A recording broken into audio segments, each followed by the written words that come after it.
5वें नंबर सूत्र में आचार्य भगवान पुनः समझा रहे हैं कि रीकार और द्विकारोच्चार, तो रीकार और लीकार भी आपस में सावर्ण संज्ञा है। यानी ऐसा ही नहीं कि आ कोई अपन सावर्ण संज्ञा लेंगे कि इन्होंने लिख दिया आ और आ, यही सावर्ण संज्ञा है, इसकी नहीं। री और बड़ी री, इसकी भी सावर्ण संज्ञा है। लिरी और लिरी, इसकी भी बड़ी संज्ञा है।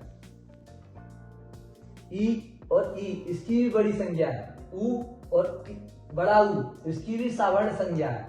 अब पुनः आचार्य भगवान सूत्र बता रहे पूर्व ह्रस्वहा। तो ह्रस्व कौन से स्वर है? पूर्व के स्वर ह्रस्व कहलाते हैं। कौन कौन से? छोटा, छोटी, छोटा ऊ, री और लिरी। ये 5 स्वर जो अपने वर्ण पढ़े हैं, स्वर पढ़े हैं, उनमें जो प्रथम शब्द है, अक्षर है, वो स्वर संज्ञा है। परो दीर्घाः, परो दीर्घाः, ये 7वें नंबर का सूत्र है। बाद के स्वर दीर्घ कहलाते हैं, दीर्घ है। बड़ा, बड़ी, बड़ाऊ, बड़ी री और बड़ी लिरी, ये 5 बाद के जो स्वर हैं वो क्या है? दीर्घ है। अब इन्होंने ए, आई, ओ, औ नहीं लिया, ना छोटी ए ली ना बड़ी ओ, औ। आपका प्रश्न हो सकता है कि उन्होंने छोटा ओ और छोटी ए क्यों नहीं ली यहाँ पर ह्रस्व में, बड़ी औ और बड़ी ए क्यों नहीं ली स्वर में, दीर्घ में? तो अपन आगे और सूत्र पढ़ेंगे तब आपको समझ में आ जाएगा कि ये क्यों नहीं ली। अब उन्होंने पुनः एक और सूत्र दिया कि स्वरो वर्ण वर्जो नामी। अब नामी संज्ञा किसकी है? आ वर्ण को छोड़कर से स्वर नामी है। आ वर्ण यानी कौन सा? जैसे उन्होंने पूरे 14 स्वर बताए, उसमें आ वर्ण हो जाएगा आ और आ, ये क्या हो गई? वर्ण। अब इन्होंने छोटी, छोटी, बड़ी, छोटाऊ, बड़ाऊ, री, री, ए, आई, ओ, औ, ये सारे क्या है? नामी है।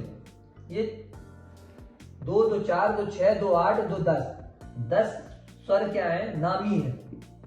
स्वर टोटल कितने होते हैं? 14, और जिसमें से 10 स्वर होते हैं नामी। अब इसमें से इन्होंने 4 आवरण को छोड़ दिया। अब उन्होंने एक पुनः टीका की कि आवरण ग्रहणे, सावर्ण ग्रहणम, कार ग्रहणे, केवल ग्रहणम।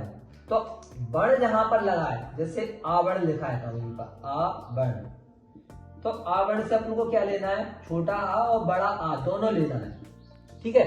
और जहां लिखा होगा आवर्ण ग्रहणे, सावर्ण ग्रहणम, यानी दोनों को लेना है। अगर यहाँ लिखा है ई वर्ण, तो क्या लेंगे अपन? ई वर्ण से छोटी ई और बड़ी ई।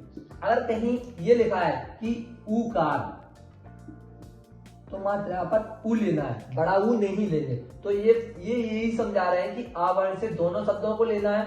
और केवल ग्रहणम, कार ग्रहणे, केवल ग्रहणम, तो कार से मात्र एक ही शब्द को ग्रहण करना है, यानी ऊ को ही ग्रहण करना है, बाकी किसी को ग्रहण नहीं करना है। अब अगले सूत्र में संधिक्षराणि क्या होते हैं, तो ये अगले सूत्र में बता रहे हैं।